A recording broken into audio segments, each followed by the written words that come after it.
অঙ্গনওয়াড়ি কর্মী ও সহায়িকা পদে আবেদন জানাবেন। 2 পদের বেতন, কাজের ধরন সহ বিস্তারিত আজকের ভিডিওতে আপনাদেরকে জানাবো। তো আবেদন জানানোর আগে জেনে নিন কি কি যোগ্যতা লাগে, কত টাকা স্যালারি, কি কাজ করতে হয়, কিভাবে আবেদন করবেন, এই সম্পূর্ণ তথ্য আজকের ভিডিওতে আপনাদেরকে জানানো হবে। তো চলুন অঙ্গনওয়াড়ি কর্মী ও সহায়িকা পদে আবেদন করতে গেলে কি করতে হয় সেগুলো জেনে নিই। পশ্চিমবঙ্গের চাকরি প্রার্থীদের জন্য অঙ্গনওয়াড়ি কর্মী ও সহায়িকা পদ অত্যন্ত গুরুত্বপূর্ণ। বছরের বিভিন্ন সময়ে এই রাজ্যে আইসিডিএস অঙ্গনওয়াড়ি কর্মী ও সহায়িকা পদে নিয়োগ চলে। 2টি পদের জন্য আলাদা আলাদা যোগ্যতা চাওয়া হয়।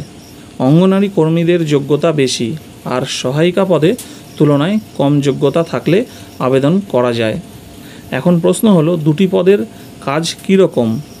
অঙ্গনওয়াড়ি কর্মী এবং সহায়িকা পদের জন্য যে প্রার্থী আবেদন জানাতে ইচ্ছুক, আজকের এই ভিডিওতে এই 2টি পদ সম্পর্কে বিস্তারিত আপনারা জানতে পারবেন। 2টি পদের বেতন, 2টি পদের জন্য প্রয়োজনীয় যোগ্যতা, 2টি পদের কাজের ধরন সবটাই আজকের ভিডিওতে আলোচনা হবে।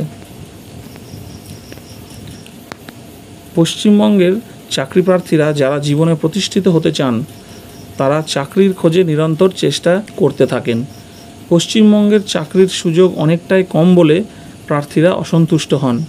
যদিও কিছু পদের নিয়োগ প্রতি বছর নির্দিষ্ট সময় অন্তর হয়ে থাকছে। তার মধ্যে অন্যতম হল অঙ্গনওয়াড়ি কর্মী এবং সহায়িকা পদের জন্য নিয়োগ। এই 2টি পদে যারা চাকরি করতে চান তাদের অবশ্যই 2টি পদ সম্পর্কে স্পষ্ট ধারণা থাকা দরকার। কোন পদের জন্য কী যোগ্যতা প্রয়োজন সেটি না জানলে ও 2টি পদের কাজের ধরন সম্পর্কে না জানলে আবেদন জানানোর আগে ধন্দে পড়বেন। তাই অবশ্যই চাকরি প্রার্থীরা আজকে ভিডিওটি ভালোভাবে মন দিয়ে দেখবেন। আশা করা যায় আপনারা উপকৃত হবেন। চাকরি প্রার্থীদের সুবিধার্থে অঙ্গনওয়াড়ি কর্মী ও সহায়িকা পদের নিয়োগ সম্পর্কে বিস্তারিত তথ্য আপনাদেরকে জানাচ্ছি। অঙ্গনওয়াড়ি কর্মীদের কাজ কী?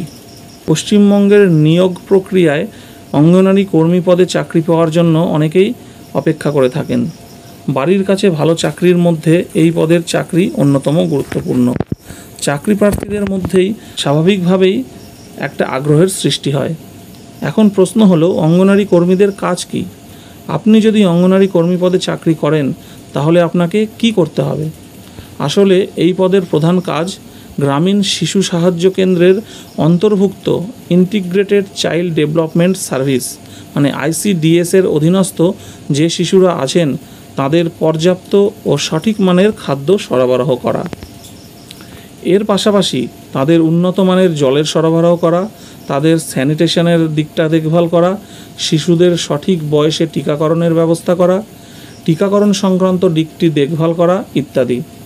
এছাড়া অনেক সময় অফিসিয়াল খাতাপত্রের তথ্য সংগ্রহ সহ বেশ কিছু কাজও করার দায়িত্ব দেওয়া হয়। এমনকি হিসেব নিকেশ ম্যানেজমেন্টের কাজও দেখতে হয়। এবার জেনে নেওয়া যাক অঙ্গনওয়াড়ি সহায়িকাদের কাজ কী। যারা অঙ্গনওয়াড়ি সহায়িকা পদে চাকরি করতে ইচ্ছুক তাদের সংশ্লিষ্ট পদের কাজ সম্পর্কে স্পষ্ট ধারণা থাকতে হবে। সংশ্লিষ্ট পদে চাকরি করতে হলে কি কাজ অবশ্যই করতে হবে, আসুন তবে এই বিষয়ে আমরা জেনে নিই। অঙ্গনওয়াড়ি সহায়িকাদের কাজ হলো শিশুদের স্বাস্থ্যের দেখভাল করা। যারা অঙ্গনওয়াড়ি কর্মী তাদের যথাসম্ভব সাহায্য করা। সহায়িকাদের প্রধান কাজই হলো অঙ্গনওয়াড়ি কর্মীদের সাহায্য। এর পাশাপাশি সহায়িকাদের জন্য কিছু খাতাপত্রের কাজ থাকে, সেই কাজও করতে হয়। অঙ্গনওয়াড়ি কর্মী এবং সহায়িকা পদে চাকরি করার সুবিধা কী? রাজ্যের অঙ্গনওয়াড়ি নিয়োগের প্রতি অধিকাংশ চাকরি প্রার্থীর আগ্রহ থাকে। এখানে প্রশ্ন হলো কেন? এই পদে চাকরি করলে কি সুবিধা পাওয়া যায়? জেনে নেওয়া দরকার যে অঙ্গনওয়াড়ি কর্মী সহায়িকা নিয়োগ হয় বাড়ির কাছাকাছি ব্লক স্তরে। যেহেতু ব্লক পোস্টিং, তাই সাংসারিক সমস্ত কাজ সামলে কাজ করে রোজগার করা সম্ভব হয়। বিশেষ করে এই পদে মহিলাদের নিয়োগ করা হয়। তাদের পক্ষে এই 2টি পদের কাজ, বেতন, বাড়ির নিকট এবং সুযোগ সুবিধাগুলি খুব কাজে আসে। এবার জেনে নিই অঙ্গনওয়াড়ি কর্মী ও সহায়িকার বেতন কত। একটি হিসাব বলছে যারা অঙ্গনারী কর্মী পদে চাকরি করছেন তাদের প্রতি মাসে বেতন 9,000 টাকা, আর যারা অঙ্গনারী সহায়িকা পদে চাকরি পান তাদের প্রতি মাসে বেতন হয় 7,500 টাকা। এছাড়া অন্যান্য সুযোগ সুবিধাও তারা পেয়ে থাকেন। এবার দেখি অঙ্গনারী কর্মী ও সহায়িকার নিয়োগ কবে হবে বা কীভাবে হবে। এই দুটি পদের আবেদনের ক্ষেত্রে অষ্টম শ্রেণী পাস থেকে উচ্চ মাধ্যমিক পাস এই শিক্ষাগত যোগ্যতা থাকলে আবেদন করা যায়। আবেদন যোগ্যতার তথ্য অফিসিয়াল বিজ্ঞপ্তিতে উল্লেখ করা থাকে। লিখিত পরীক্ষা এবং ইন্টারভিউয়ের মাধ্যমে দুটি পদের জন্য নিয়োগ করা হয়। যারা অঙ্গনারী সহায়িকা পদে নির্দিষ্ট ব্লকের হয়ে 5 বছরের বেশি সময় ধরে কাজ করছেন তারা অঙ্গনারী কর্মী পদের জন্য আবেদন জমা করতে পারেন, আর এখানেই প্রমোশনের সুযোগ থাকে। তো আপনারা এই ভিডিও থেকে একটা ধারণা তৈরি করে নিতে পেরেছেন যে অঙ্গনারী কর্মী বা সহায়িকা পদে যদি আপনারা আবেদন করতে চান তাহলে আপনাদের কি যোগ্যতা থাকা প্রয়োজন, অঙ্গনারী কর্মী ও সহায়িকা পদে কাজ করতে গেলে কি কি কাজ করতে হবে এবং কত টাকা বেতন হতে পারে। ঠিক আছে, এই সম্পূর্ণ ধারণাটা কিন্তু আজকে আপনাদের এই ভিডিওর মাধ্যমে আমি তুলে ধরলাম। এবং প্রতি বছর 2 বার করে অঙ্গনারী কর্মী ও সহায়িকা পদের জন্য নিয়োগও হয়, এটাও কিন্তু আপনারা জেনে রাখলেন। যখন আপনাদের ব্লকে রিক্রুটমেন্ট সংক্রান্ত কোনো নোটিফিকেশান তৈরি হবে তখন আপনারা আপনাদের ব্লক থেকে বা বিভিন্ন খবরের কাগজে বা আমাদের ভিডিওতেও কিন্তু আপনারা সেই ইনফরমেশান বা নোটিফিকেশান পেয়ে যাবেন।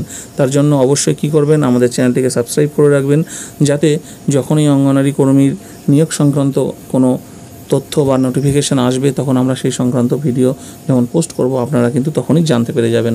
তো ভিডিওটি কেমন লাগলো অবশ্যই কমেন্ট করে জানাবেন। ভিডিওটি যদি ভালো লেগে থাকে ভিডিওটিকে একটি লাইক করবেন এবং চ্যানেলে যদি নতুন হয়ে থাকেন চ্যানেলটিকে সাবস্ক্রাইব করে পাশে থাকা বেল আইকনটি প্রেস করে নেবেন। তো ততদিন ভালো থাকবেন, সুস্থ থাকবেন।